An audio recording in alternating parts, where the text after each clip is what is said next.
नमस्ते सभी को। मेरा नाम श्याम है। मैं आज की कक्षा का शिक्षक हूँ। पिछली कक्षा में हमने संख्या और संख्यात्मक प्रणाली का परिचय सीखा था। मैं आपसे बात करना चाहूंगा कि हम इस अध्याय के लिए गूगल फॉर्म्स और पीडीएफ प्रश्न बैंक के साथ अभ्यास कर रहे हैं। क्या आपको फीडबैक उपयोगी लगा? हाँ, मुझे लगा फीडबैक से मुझे चीजें बेहतर समझ में आने लगी है। बिल्कुल। जब आप फीडबैक के साथ अपनी तर्क शक्ति को मजबूत करते हैं, तो आप नए समस्याओं को आत्मविश्वास से हल कर सकते हैं।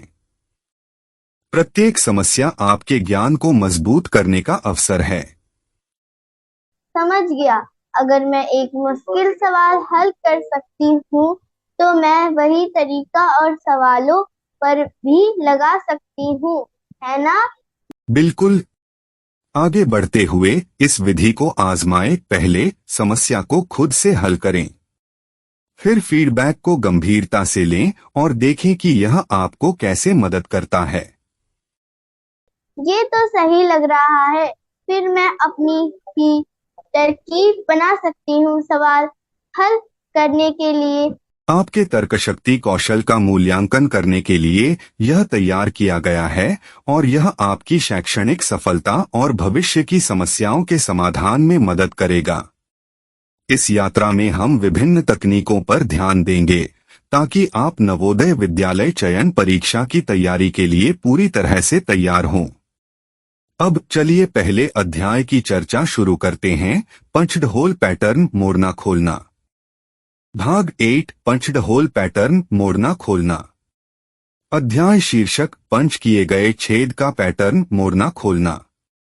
उद्देश्य यह अध्याय छात्रों को घुसे हुए छेद के पैटर्न से संबंधित समस्याओं को समझने और हल करने में मदद करने का लक्ष्य रखता है, जो कागज को मोड़ने और खोलने की प्रक्रिया को दृश्य रूप में प्रस्तुत करके किया जाएगा। यह अवधारणा जवाहर नवोदय विद्यालय चयन परीक्षा JNVST के कक्षा 6 के मानसिक योग्यता परीक्षण मैट खंड के लिए महत्वपूर्ण है। छात्र सीखेंगे कि कागज को मोड़ने के बाद और उसमें छेद किए जाने के बाद उसका अंतिम रूप कैसे दिखाई देगा। घुसे हुए छिद्र पैटर्न का परिचय। घुसे हुए छिद्र पैटर्न के प्रश्न आपकी यह कल्पना करने की क्षमता का परीक्षण करते हैं कि एक कागज का टुकड़ा मोड़ने के बाद और फिर खोलने के बाद कैसा दिखेगा। ये समस्याएं स्थानिक तर्क की आवश्यकता होती हैं और मानसिक रूप से वस्तुओं को चलाने की आपकी क्षमता को विकसित करने में मदद करती हैं। धारा 1 मोड़ना और खोलना समझना। 1.1 मोड़ना क्या है? परिभाषा। मोड़ना वह प्रक्रिया है जिसमें एक कागज को एक रेखा, जिसे मोड़ कहा जाता है, के साथ मोड़ा जाता है ताकि कागज के दो भाग एक दूसरे पर ओवरलैप कर जाएं। फोल्डिंग प्रश्न क्या है? इन प्रश्नों में एक कागज का टुकड़ा, आमतौर पर वर्ग या आयताकार आकार, को एक श्रृंखला में दिखाया जाता है जहां इसे एक या एक से अधिक बार मोड़ा जा सकता है। मोड़ने के बाद कागज पर विभिन्न क्रियाएं जैसे कि काटना, छिद्र बनाना या चित्र बनाना लागू की जाती हैं। कार्य यह पहचानना है कि कागज पूरी तरह से खोले जाने पर कैसा दिखेगा। परीक्षाओं में मुड़ने वाले प्रश्नों के प्रकार। 1 कागज मोड़ना। कागज को एक या एक से अधिक चरणों में मोड़ा जाता है और उम्मीदवार से पूछा जाता है कि कागज को खोलने के बाद वह कैसा दिखेगा। प्रश्नों में विभिन्न दिशाओं में मोड़ शामिल हो सकते हैं, क्षैतिज, लंबवत या तिरछे। 2 कागज काटना और मोड़ना। इन प्रश्नों में कागज को मोड़ा जाता है और फिर विशेष स्थानों पर काटा जाता है। उम्मीदवार को यह कल्पना करना होता है कि कट खुलने के बाद कागज पर कैसे दिखेंगे। 3 छेद पंच करना और मोड़ना। मोड़ने के बाद कागज में एक या एक से अधिक छेद पंच किए जाते हैं। उम्मीदवार को यह निर्धारित करना होता है कि ये छेद कागज को खोलने पर कैसे स्थित होंगे। फोल्डिंग सवालों का सामना कैसे करें? 1 फोल्डिंग प्रक्रिया को समझें। फोल्डिंग के प्रत्येक चरण का ध्यानपूर्वक विश्लेषण करें ताकि आप देख सकें कि कागज के हिस्से कैसे ओवरलैप होते हैं। यह देखने में मदद करता है कि फोल्डिंग प्रक्रिया के दौरान विभिन्न भाग कैसे एक साथ आते हैं। 2. अनफोल्डिंग की कल्पना करें। फोल्ड्स को समझने के बाद मानसिक रूप से अनफोल्ड करें, एक बार में एक कदम पीछे जाते हुए यह देखने के लिए कि कट या छिद्र कहाँ स्थित होंगे। 3. सम्मिति पर विचार करें। फोल्डिंग अक्सर सम्मित होती है। यदि एक कागज को आधा मोड़कर कट या छिद्र बनाया जाता है तो यह अनफोल्ड करने पर सम्मित रूप से परिलक्षित होगा। फोल्ड के प्रकार। क्षैतिज फोल्ड। क्षैतिज फोल्ड एक प्रकार का फोल्ड है जहां कागज या किसी सपाट वस्तु को एक क्षैतिज रेखा के साथ मोड़ा जाता है। यह रेखा बाईं से दाईं ओर चलती है, जिससे कागज को एक ऊपरी और एक निचले भाग में विभाजित किया जाता है। विस्तृत व्याख्या। 1. फोल्डिंग प्रक्रिया। जब आप एक क्षैतिज मोड़ करते हैं तो आप कागज को एक रेखा के साथ मोड़ते हैं जो एक तरफ बाएं से दूसरी तरफ दाएं जाती है। कागज को फिर इस तरह मोड़ा जाता है कि ऊपरी भाग निचले भाग के ऊपर आ जाए या इसके विपरीत। 2. परिणामी अनुभाग। मोड़ के बाद कागज को 2 समान या अनुपातिक आधों में बांट दिया जाएगा, ऊपरी आधा और निचला आधा। हॉरिजेंटल फोल्ड का उदाहरण। कल्पना करें कि आपके पास एक अचार आकार का कागज है। कागज को एक टेबल पर सपाट रखें। ऊपर के किनारे को नीचे मोड़े जब तक कि वह नीचे के किनारे से न मिल जाए। मोड़ के साथ दबाव डालें ताकि एक तेज क्रीज बन जाए। अब कागज 2 हॉरिजेंटल आधों में विभाजित है। 2. Vertical fold. वर्टिकल फोल्ड एक प्रकार का फोल्ड है जहां एक कागज या किसी भी सपाट वस्तु को एक वर्टिकल रेखा के साथ मोड़ा जाता है। यह रेखा ऊपर से नीचे की ओर चलती है, कागज को बाईं और दाईं भागों में विभाजित करती है। विस्तृत व्याख्या। 1. डॉट फोल्डिंग प्रक्रिया। एक लंबवत फोल्ड में कागज को एक रेखा के साथ मोड़ा जाता है जो ऊपरी किनारे से निचले किनारे तक जाती है। फिर कागज को इस तरह मोड़ा जाता है कि बायां भाग दाएं भाग के ऊपर आ जाए या इसके विपरीत। 2. डॉट परिणामी अनुभाग। फोल्ड करने के बाद कागज 2 हिस्सों में बंट जाएगा, एक बायां हिस्सा और एक दायां हिस्सा। वर्टिकल फोल्ड का उदाहरण। कल्पना करें कि आपके पास एक मानक अचार आकार का कागज है। कागज को एक टेबल पर समतल रखें। कागज के बाएं किनारे को लें और उसे दाएं किनारे के साथ मिलाने के लिए मोड़ें ताकि वे सही ढंग से संरेखित हों। फोल्ड के साथ दबाएं ताकि एक तेज रेखा बने। अब कागज 2 ऊर्ध्वाधर आधों में विभाजित हो गया है। 3. तिरछा मोड़। तिरछा मोड़ एक प्रकार का मोड़ होता है जिसमें कागज या किसी सपाट वस्तु को एक तिरछी रेखा के साथ मोड़ा जाता है। यह रेखा कागज के एक कोने से विपरीत कोने तक चलती है, जिससे कागज 2 त्रिकोणीय हिस्सों में विभाजित हो जाता है। विस्तृत व्याख्या। 1. फोल्डिंग प्रक्रिया। तिरछा मोड़ करने के लिए आप कागज के एक कोने को उठाते हैं और उसे विपरीत कोने पर लाते हैं। उदाहरण के लिए, यदि आपके पास एक आयताकार कागज है तो आप ऊपर बाएं कोने को नीचे की ओर मोड़ सकते हैं ताकि वह नीचे दाएं कोने से मिले। जब कोने एक सीध में आ जाते हैं तो आप मोड़ के साथ नीचे दबाते हैं ताकि एक तेज क्रीज बने। 2. परिणामी अनुभाग। मोड़ के बाद कागज 2 समान त्रिकोणीय आधों में विभाजित हो जाएगा, प्रत्येक एक समकोण त्रिकोण के आकार का होगा। तिरछी मोड़ का उदाहरण। एक मानक आयताकार कागज के टुकड़े पर विचार करें। कागज को एक सतह पर सपाट रखें। ऊपर बाएं कोने को लें और उसे तिरछी तरह से नीचे मोड़ें ताकि वह नीचे दाएं कोने से मिले। सुनिश्चित करें कि किनारे सही तरीके से मिलते हैं और मोड़ के साथ एक क्रीज बनाने के लिए दबाएं। परिणाम एक मोड़ा हुआ कागज है जिसमें 2 त्रिकोणीय भाग होते हैं। 1.2 अनफोल्डिंग क्या है? परिभाषा अनफोल्डिंग एक प्रक्रिया है जिसमें कागज, कपड़ा या किसी अन्य सपाट सामग्री में एक मोड़ को उलटकर उसे उसके मूल सपाट स्थिति में वापस लाया जाता है। इसमें उन हिस्सों को धीरे धीरे अलग करना शामिल है जो पहले एक मोड़ के साथ मुड़े हुए थे। विस्तृत व्याख्या खुलने की प्रक्रिया। जब एक मुड़ा हुआ आइटम खोला जाता है तो क्रिया आमतौर पर उस दरार से शुरू होती है जो मुड़ने की प्रक्रिया के दौरान बनाई गई थी। वे व्यक्तिगत भाग जो मुड़ते समय ओवरलैप या स्टैक किए गए थे अलग हो जाते हैं, जिससे आइटम को अपनी मूल आकृति और सपाटता पुनः प्राप्त करने की अनुमति मिलती है। खुलने के दौरान सामग्री को फटने या क्षति से बचाने के लिए सावधानी बरतनी चाहिए। खुलने के प्रकार। सरल खुलना, यह मूल फोल्ड्स के साथ होता है, जैसे आधा मोड़ या एकल तिरछा मोड़ जहां केवल दो भागों को अलग किया जा रहा है।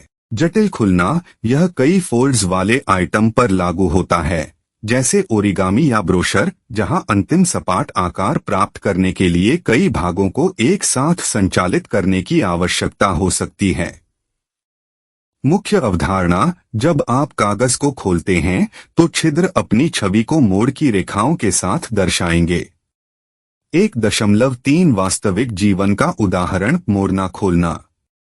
उदाहरण, कल्पना करें कि आप एक कागज के टुकड़े को मोड़कर एक कागज का हवाई जहाज बना रहे हैं। यदि आप कागज को मोड़ते समय उसमें एक छिद्र बनाते हैं तो जब आप कागज को खोलेंगे तो छिद्र का स्थान बदल जाएगा। व्याख्या प्रक्रिया का दृश्यकरण। एक सपाट शीट से शुरू करें। एक आयताकार कागज का टुकड़ा कल्पना करें जो सपाट पड़ा हो। कागज को मोड़े। कागज को आधे में मोड़े जिससे बीच में एक क्रीज बने। छिद्र बनाएं। जब कागज अभी भी मोड़ा हुआ हो तो मोड़ के केंद्र में एक छिद्र बनाएं। कागज को फैलाएं। जब आप कागज को फैलाते हैं तो छिद्र अब क्रीज के दोनों तरफ दिखाई देगा। परिवर्तन का कारण। 2 परतें। जब आप कागज को मोड़ते हैं तो आप मूल रूप से कागज की 2 परतें बनाते हैं जो अस्थायी रूप से मोड़ के साथ जुड़ी होती हैं। एक साथ छिद्र। जब आप मोड़े हुए कागज में एक छिद्र बनाते हैं तो आप वास्तव में दोनों परतों में एक साथ छिद्र बना रहे हैं।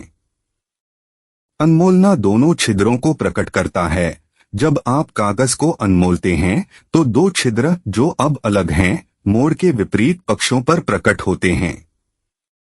वास्तव में कागज को मोड़ने से 2 परतें बनती हैं और मोड़े हुए कागज में छेद करने से यह सुनिश्चित होता है कि वही छेद दोनों परतों पर दिखाई देता है। यही कारण है कि जब आप कागज को खोलते हैं तो छेद की स्थिति बदलती हुई प्रतीत होती है। अनुच्छेद 2 पंच किए गए छिद्र के पैटर्न। बुनियादी उदाहरण। 2.1 एकल छिद्र के साथ क्षैतिज मोड़। उदाहरण, प्रश्न में एक कागज का टुकड़ा मोड़ा गया है और नीचे दिए गए समस्या चित्रों के अनुसार पंच किया गया है और 4 उत्तर चित्र A, B, C और D के रूप में दिए गए हैं। उस उत्तर चित्र का चयन करें जो दर्शाता है कि कागज खोलने खुलने पर कैसा दिखेगा। A, B, C, D। सही उत्तर D। व्याख्या। सही उत्तर वास्तव में D है। यहाँ कारण का विश्लेषण है। पैटर्न पहचाने। दिए गए अनुक्रम में पहले 2 चित्र 90 डिग्री के विपरीत दिशा में घूमते हैं। पैटर्न लागू करें। समान पैटर्न का पालन करते हुए तीसरे चित्र को 90 डिग्री के विपरीत दिशा में घुमाना चाहिए। विकल्पों से तुलना करें। विकल्प D तीसरे चित्र को 90 डिग्री के विपरीत दिशा में घुमाते हुए दिखाता है जो स्थापित पैटर्न से मेल खाता है, इसलिए D सही उत्तर है। 2.2 कई छिद्रों के साथ लंबवत मुड़ना। उदाहरण, एक कागज का टुकड़ा मोड़े और केंद्र के करीब एक छिद्र पंच करें। भविष्यवाणी करें और उस अंतिम पैटर्न को चित्रित करें जब कागज को खोला जाए। सही उत्तर C। इस समस्या में कागज को मोड़ा जाता है और केंद्र के पास एक छिद्र बनाया जाता है। लक्ष्य यह है कि कागज को खोलने के बाद छिद्रों का अंतिम पैटर्न क्या होगा। व्याख्या। पहली छवि। मुड़ा हुआ कागज। कागज को तिरछा मोड़ा गया है और फिर एक और धुरी के साथ दोबारा मोड़ा गया है।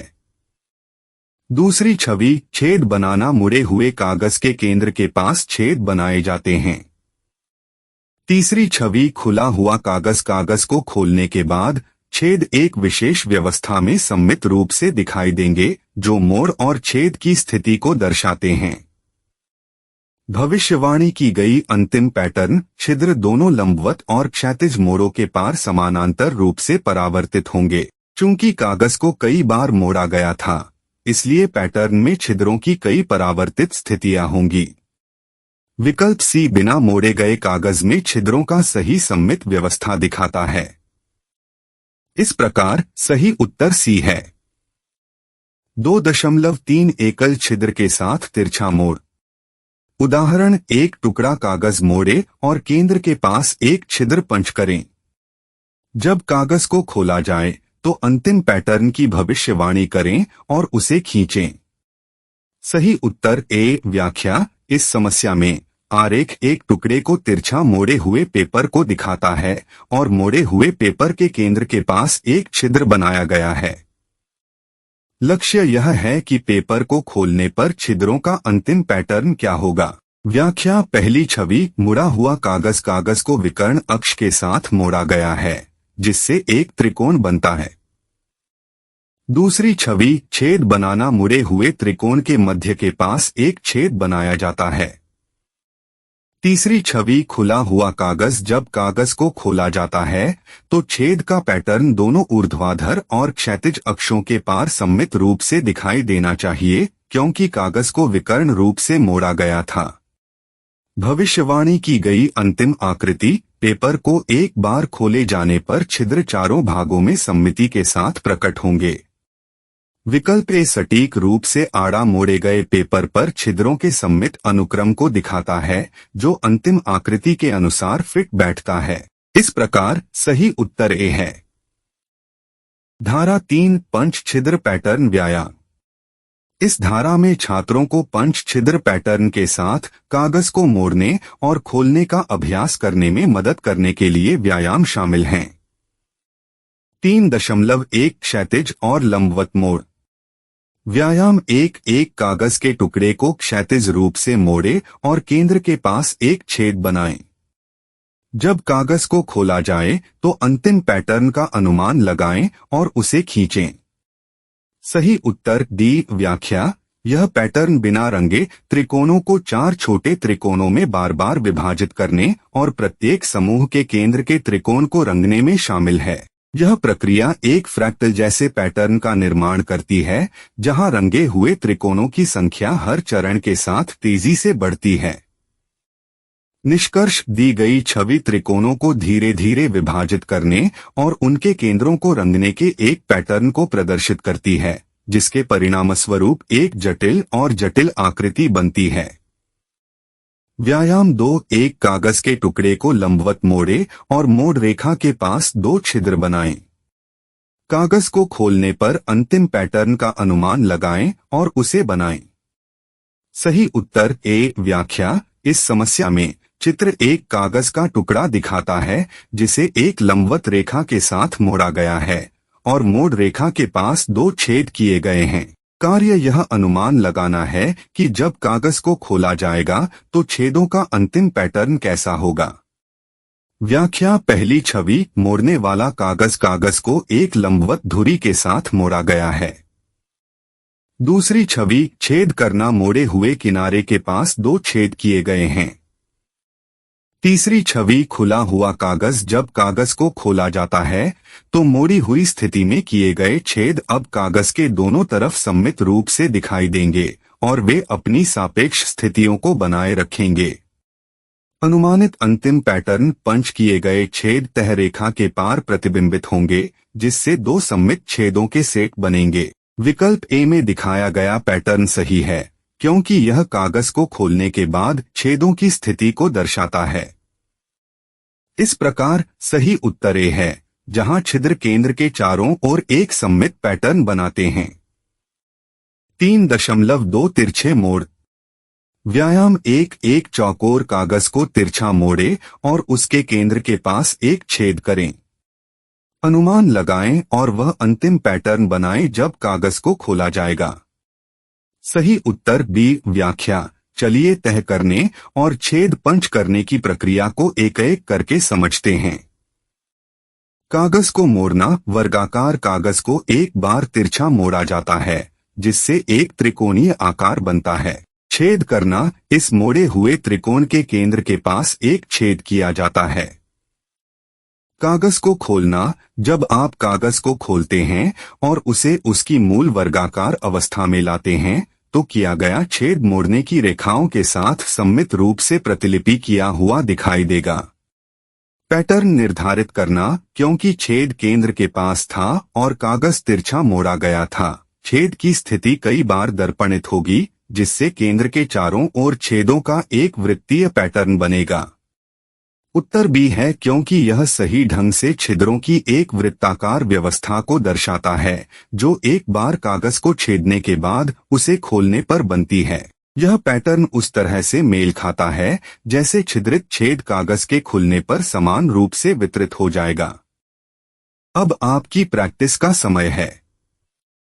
हमने आपके व्हाट्सएप पर पीडीएफ प्रश्न बैंक और उत्तर पत्रक के लिए गूगल फॉर्म लिंक साझा किया है। सिस्टम आपके उत्तरों को आंसर की से स्वतः मिलाता है और विस्तृत स्पष्टीकरण के साथ फीडबैक देता है। ये तो बहुत अच्छा है। मुझे इंतजार करना बिल्कुल पसंद नहीं है। और यह मैनुअल गणना की त्रुटियों को भी समाप्त करता है जो समय लेने वाला होता है। गूगल फॉर्म्स तुरंत यह सब कर देता है। तो हमें अपने जवाबों को चेक करने में ढेर सारा टाइम नहीं लगाना पड़ेगा। बिल्कुल। इससे समय के साथ आपकी प्रगति को ट्रैक करना भी बहुत आसान हो जाता है। गूगल फॉर्म्स एक त्रुटिमुक्त और तेज तरीका है प्रैक्टिस टेस्ट्स के लिए। मुझे ये अच्छा लग रहा है कि हमें फौरन फीडबैक मिलता है। बिल्कुल। यदि आप अभ्यास करते समय कोई सवाल है या कोई स्पष्टीकरण चाहिए तो व्हाट्सएप पर मुझसे संपर्क करें या मुझे कॉल करें। मैं मदद के लिए हमेशा उपलब्ध हूँ। Thank you. अगर मुझे कुछ चाहिए तो मैं आपको जरूर बताऊंगी। मैं शुरू करने के लिए बहुत एक्साइटेड हूँ।